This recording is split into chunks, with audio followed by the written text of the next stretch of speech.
ತಂದೆ ತಾಯಿ ಗುರು ಹಿರಿಯರ ಆಶೀರ್ವಾದ ಹರಕೆ ಹಾರೈಕೆಗಳು ಯಾರಿಗೆ ಬೇಡ? ಎಲ್ಲರಿಗೂ ಬೇಕಲ್ಲ. ಅವರ ಹರಕೆ ಹಾರೈಕೆಗಳು ಬರಬೇಕು, ನಮಗೆ ಸಿಗಬೇಕು ಅಂತಂದರೆ ಏನು ಮಾಡಬೇಕು? ಸುಮ್ಮನೆ ಅವರು ಆಶೀರ್ವಾದ ಮಾಡಲ್ಲ. ಸುಮ್ಮನೆ ತಲೆ ಮೇಲೆ ಕೈ ಇಟ್ಟ ತಕ್ಷಣ ಆಶೀರ್ವಾದ ಅನ್ನಿಸ್ಕೊಳ್ಳಲ್ಲ. ಯಾವಾಗ ಅವರ ಆಶೀರ್ವಾದ ಹರಕೆ ಹಾರೈಕೆಗಳು ಶುಭಪ್ರದವಾಗ್ತವೆ ಅಂತಂದರೆ ಯಾವಾಗ ಅವರ ಮನಸ್ಸು ಹೃದಯ ತಂಪಾಗಿರ್ತದೆ, ಅವರ ದೇಹ ಮನಸ್ಸು ತೃಪ್ತವಾಗಿರ್ತದೆ, ಯಾವಾಗ ಅವರು ಸಂತೋಷವಾಗಿ ಆನಂದವಾಗಿ ಶಾಂತವಾಗಿ ಇರ್ತಾರಲ್ಲ ಮನೆಯೊಳಗೆ, ಆವಾಗದು ವರವಾಗ್ತದೆ, ಶುಭಪ್ರದವಾಗ್ತದೆ. ಇಲ್ಲ ಅಂತಂದರೆ ಅವರ ಆತ್ಮಗಳು ತಪಿಸ್ತಾ ಇದ್ದರೆ, ಮರಗ್ತಾ ಇದ್ದರೆ, ಕೊರಗ್ತಾ ಇದ್ದರೆ, ತಳಮಳಿಸ್ತಾ ಇದ್ದರೆ, ಅಶಾಂತಿಯಿಂದ ಇದ್ದರೆ, ನೆಮ್ಮದಿ ಇಲ್ಲ ಅವ್ರ ಜೀವಕ್ಕೆ ಅಂತಂದರೆ ಅವರ ಹರಕೆ ಹಾರೈಕೆಗಳೂ ಕೂಡ ಶಾಪವಾಗ್ತವೆ. ಇದು ಶತಸತ್ಯ. ಅದಕ್ಕೋಸ್ಕರ ಅದು ಮದುವೆ ಮಂಟಪದಲ್ಲಾಗಿರಬಹುದು, ಇನ್ನಿತರ ಯಾವುದೇ ಶುಭ ಕಾರ್ಯಗಳಿಗೂ ಕೂಡ ಅವರ ಆಶೀರ್ವಾದ ಇಲ್ಲದೆ ಯಾವುದೂ ಜಯವಾಗೋದಿಲ್ಲ, ಯಶಸ್ಸಾಗೋದಿಲ್ಲ. ಯಾವ ಜೀವಗಳಿಗೂ ನಾವು ನೋವನ್ನು ಕೊಡೋ ಅಧಿಕಾರ ತಗೋಬಾರ್ದು. ಹಿರಿಯರ ಮನಸ್ಸು ತಂಪಾಗೋದಕ್ಕೆ ಏನು ಮಾಡ್ಬೇಕ್ರಿ? ಏನು ಕೊಟ್ಟರು ಅವರು ತಂಪಾಗಿದ್ದಾರೋ, ನೆಮ್ಮದಿಯಿಂದ ಇದ್ದಾರೋ ಕೇಳ್ತಾರೆ ಕಿರಿಯರು. ಇವತ್ತಿನ ಕಿರಿಯರು ಏನನ್ನೂ ಕೊಡಬೇಡ್ರಿ ಅವರಿಗೆ. ಸ್ವಲ್ಪ ಪ್ರೀತಿ, ಮನುಷ್ಯರಿಗೆ ಕೊಡಬೇಕಾದ ಗೌರವ.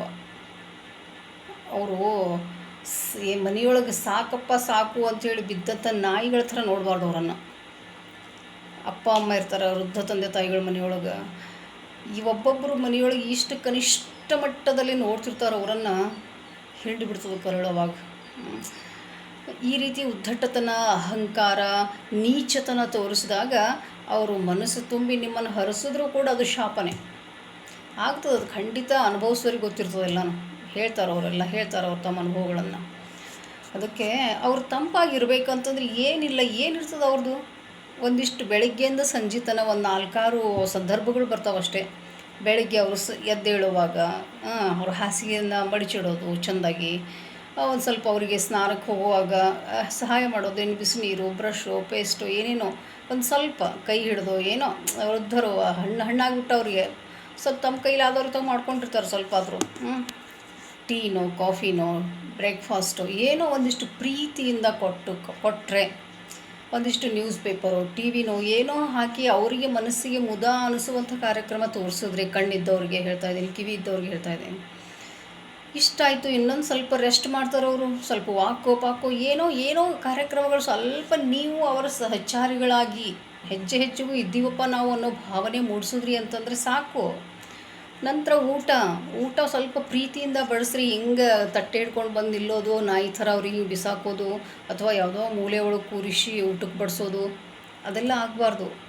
ಭಾಳ ಪ್ರೀತಿ. ಭೋಜನದ ಸಮಯವಂತೂ ಅತಿ ಪ್ರೀತಿ ಒಳಗೆ, ಅಕ್ಕರೆಯಿಂದ, ಪ್ರೀತಿಯಿಂದ ನನಗಿದ್ದಾರಪ್ಪ, ನನಗೆ ಎಲ್ಲರೂ ಇದ್ದಾರೆ ಎಲ್ಲ ಸಂದರ್ಭಗಳಲ್ಲೂ ಅನ್ನೋ ಭಾವನೆ ಅವ್ರಿಗೆ ಬರಬೇಕು. ಆ ರೀತಿ ನಾವು ವರ್ತನೆ ಮಾಡಬೇಕು.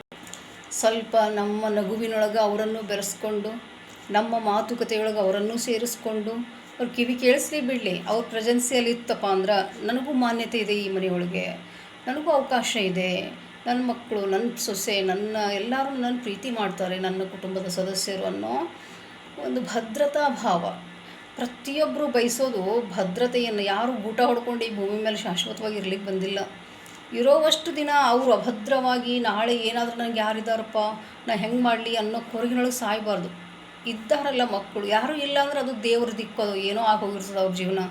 ಇವರೆಲ್ಲರನ್ನು ಹುಟ್ಟಿಸಿ ಬೆಳೆಸಿ ದೊಡ್ಡವರನ್ನಾಗಿ ಮಾಡಿ ಎಲ್ಲ ಏನು ಭಂಡಾರನೇ ಅವ್ರಿಗೆ ತಂದು ಕೊಟ್ಟಿರೋವಾಗ ಇಷ್ಟು ಮಾಡೋದಿಲ್ಲ ಅಂತಂದರೆ ಅವರು ಆಶೀರ್ವಾದ ಮಾಡೋಕ್ಕಾದ್ರೂ ಹೇಗೆ ಸಾಧ್ಯ? ಅದು ಹರಕೆ ಆಗೋದಕ್ಕಾದ್ರೂ ಹೇಗೆ ಸಾಧ್ಯ? ಶಾಪನೇ ಆಗ್ತದೆ ಅವರ ತಳಮಳ.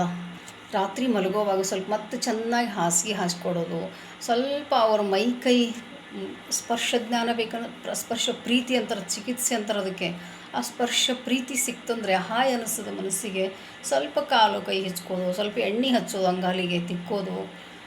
ಮನೆಯಾಗಿದ್ದವರು ಅವ್ರು ಪ್ರೀತಿ ಇದ್ದವ್ರಂತೂ ಹೇಳಿಸ್ಕೊಳ್ಳೋದೇ ಮಾಡ್ತಾರೆ ಬಿಡ್ರಿ. ಪ್ರೀತಿ ಇಲ್ಲ ಅಂದರೂ ಕೂಡ ಕರ್ತವ್ಯದ ದೃಷ್ಟಿಯಿಂದ ಆದರೂ ಅದನ್ನು ಮಾಡಬೇಕು. ಪ್ರೀತಿಯನ್ನು ತುಂಬ್ಕೋಬೇಕು ರೀ ಹಿರಿಯರಿಗೋಸ್ಕರ. ಇಲ್ಲ ಅಂತಂದರೆ ಅವರ ಮನಸ್ಸು ವಿಲವಿಲ ಒದ್ದಾಡ್ತಪ್ಪ, ಅತೃಪ್ತವಾಯಿತು, ಅಶಾಂತವಾಯಿತು ಅಂದರೆ ಹೊತ್ತಿ ಉರಿತು ನೋಡ್ರಿ ಆ ಮನೆತನ. ಇದು ಸತ್ಯ. ಅವ್ರ ತಲೆದಿಂಬ ಒಂದಿಷ್ಟು ಹಾಲು ನೀರನ್ನು ತುಂಬಿಡೋದು, ಒಂದೇನು ಹಾಲು ಕುಡಿತಿದ್ರಪ್ಪ, ಏನೋ ವ್ಯವಸ್ಥೆ ನಮ್ಮ ಮನೆಯೊಳಗೆ ಇದ್ದಂಥದ್ರೊಳಗೇನೆ ಅವ್ರಿಗೇನು ಎಕ್ಸ್ಟ್ರಾ ಏನೂ ಮಾಡೋದು ಬೇಡ. ನಮ್ಮ ಹಾಸಿಗೆ ಎಷ್ಟದಲ್ಲ ಅಷ್ಟರೊಳಗೆ ಅವ್ರಿಗೆ ಒಂದು ಸ್ವಲ್ಪ ವಿಶೇಷವಾಗಿ ಹೆಚ್ಚಿಗೆ ನಮ್ಗಿಂತ. ಯಾಕಂದರೆ ಬಲಹೀನರು ಅವರು. ಅದಕ್ಕೋಸ್ಕರ ಕಾಳಜಿ ಅನ್ನುವಂಥದ್ದು, ಅನುಕಂಪ ಅನ್ನುವಂಥದ್ದು, ಪ್ರೀತಿ ಅನ್ನುವಂಥದ್ದು ಆ ಜೀವಗಳಿಗೆ ಬಹಳ ಅಗತ್ಯ ಇರ್ತದೆ. ಒಂದು ಸ್ವಲ್ಪ ಇದನ್ನು ನಾವು ಮಾಡಿ ಬಿಟ್ವಿ ಅಂದ್ರೆ ಹಿರಿಯ ಹೃದಯಗಳು, ಮುದಿ ಹೃದಯಗಳು ತಂಪಾಗ್ತವೆ.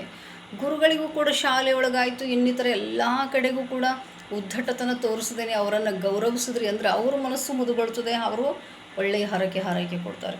ಅದನ್ನು ಬಿಟ್ಟು ಕಿಡಿಗೇಡಿಗಳ ಹಾಗೆ ಅವರನ್ನು ರೇಗಿಸಿ ಅವರಿಗೆ ಅಡ್ಡಿ ಆತಂಕಗಳನ್ನು ಉಂಟು ಮಾಡಿ ನೀವು ಅವರನ್ನು ಕೂಡ ಸಿಟ್ಟಿಗೆ ಬರೆಸಿ ಅಥವಾ ನೋವು ಕೊಟ್ಟು ಏನೇನೋ ಮಾಡಿದ್ರೆ ಅವರ ಹರಕೆಗಳು ಆಶೀರ್ವಾದ ಕೂಡ ಶಾಪ ಆಗ್ತದೆ ನಿಮಗೆ. ಹಾಗೆ ನಮ್ಮ ಮನೆ ಆಜು ಬಾಜು ಸಮಾಜದೊಳಗಿನ ಕಿರಿಯರು ಎಲ್ಲರನ್ನ ಪ್ರೀತಿ ಭಾವದಿಂದ ನೋಡಿದ್ರೆ ಬಹಳ ಕ್ಷೇಮವಾಗಿರ್ತದೆ ನಮ್ಮ ಬದುಕು. ನಿಜ ಹೇಳಬೇಕಂದ್ರೆ ನಾವು ಕ್ಷೇಮವಾಗಿರಲಿಕ್ಕೆ ಕೋಟಿ ಹಣ ಗಳಿಸ್ಬೇಕಂತಿಲ್ಲ, ದೊಡ್ಡ ಬಂಗಲೆ ಕಾರುಗಳೇ ಬೇಕಿಲ್ಲ. ನೆಮ್ಮದಿಯಾಗಿರಲಿಕ್ಕೆ ನಾವು ಸುಂದರವಾದ ಬದುಕನ್ನು ಸಾಗಿಸೋಕೆ ಈ ಹಿರಿಯರ ಆಶೀರ್ವಾದ ಏನಿದೆ ನೋಡ್ರಿ, ಇವರ ಆಶೀರ್ವಾದ ಇಲ್ಲದೆ ನೀವು ಏನನ್ನೂ ಸಾಧನೆ ಮಾಡಲಿಕ್ಕಾಗಲ್ಲ. ಮೊನ್ನೆ ಒಂದು ಮದುವೆ ಒಳಗೆ ಡಿಜೆ ಹಚ್ಚಿದ್ರು. ಡಿಜೆ ಅಂದ್ರೆ ಗೊತ್ತೆಲ್ಲರಿಗೂ ಈಗಂತೂ. ಅವು ಪಾಪ ವೃದ್ಧರಿಗೆ ಇಷ್ಟೊಂದು ತೊಂದರೆ ಆಗ್ತದಲ್ಲ ಡಿಜೆಯಿಂದ. ಒಬ್ಬರು ಪಾಪ ಅಜ್ಜಿ ರೋಷ್ ಹೋಗ್ಬಿಟ್ಟಿದ್ಳಕ್ಕೆ, ಹೆಣ ಎತ್ತಲಿ ಏನು ಕಿರಿಕಿರಿ ಅಪ್ಪ ಇವ್ರದ್ದು ಹ್ಯಾಂಗೆ ಮಾಡೋದು. ಹಿಂಗಾದ್ರೆ ಮದುವೆ ಮಂಟಪದಾಗ ಹೆಣ ಎತ್ತೋ ಮಾತು ಬಂದಾಗ ಏನು ಅವ್ರಿಗೆ ಹರಕೆ ಆಗ್ತದದು. ಅದಕ್ಕೆ ಯಾವುದೇ ರೀತಿಯೂ ಯಾರಿಗೂ ತೊಂದರೆ ಆಗದೆ ಇರೋ ಹಾಗೆ ನಾವು ಬದುಕಿದ್ವಿ ಅಂತಂದ್ರೆ ಅವರ ಆ ಸಂತೋಷ ಅದು ಅಷ್ಟೇ. ನೀವೇನು ಕೊಡಬೇಡ್ರಿ ಅವರಿಗೆ, ಅದು ಹರಕೆ ಆಗ್ತದೆ, ವರವಾಗ್ತದೆ. ಇಲ್ಲ ಅವರು ಉಸ್ ಅಂಥೇಳಿ ನಿಟ್ಟುಸಿರು ಬಿಟ್ಟು ಕಣ್ಣೀರಿಟ್ಟು ಮನಸ್ಸಿನೊಳಗೆ ನೋವು ಪಟ್ಟು ಅವ್ರು ಏನು ನಿಮಗೆ ನಿಜವಾಗ್ಲೂ ಒಳ್ಳೆಯ ಹಾರೈಕೆನೇ ಕೊಟ್ಟರೂ ಕೂಡ ಅದು ಶಾಪವಾಗ್ತದೆ ಖಂಡಿತ. ಬರೀ ಗುರು ಹಿರಿಯರು ಅಂತ ಹೇಳ್ತಾ ಇಲ್ಲ ನಾನು. ಯಾರ ಮನಸ್ಸಿಗೂ ಯಾರೂ ನೋವನ್ನು ಕೊಡೋ ಅಧಿಕಾರ ತಗೋಬಾರ್ದ್ರಿ. ಭಾಳ ಕೆಟ್ಟ ಅನುಭವಿಸೋರಿಗೆ ಗೊತ್ತಾಗ್ತದೆ. ಅದು ಅನುಭವಿಸೋರಿಗೆ ಅದೆಷ್ಟು ಸಂಕಟ ಅನುಭವಿಸ್ತಾರವರು ನೀವೇನಾದರೂ ಕಿತಾಪತಿ ಮಾಡಿ ಹೋದ್ರಿ ಅಂತಂದರೆ.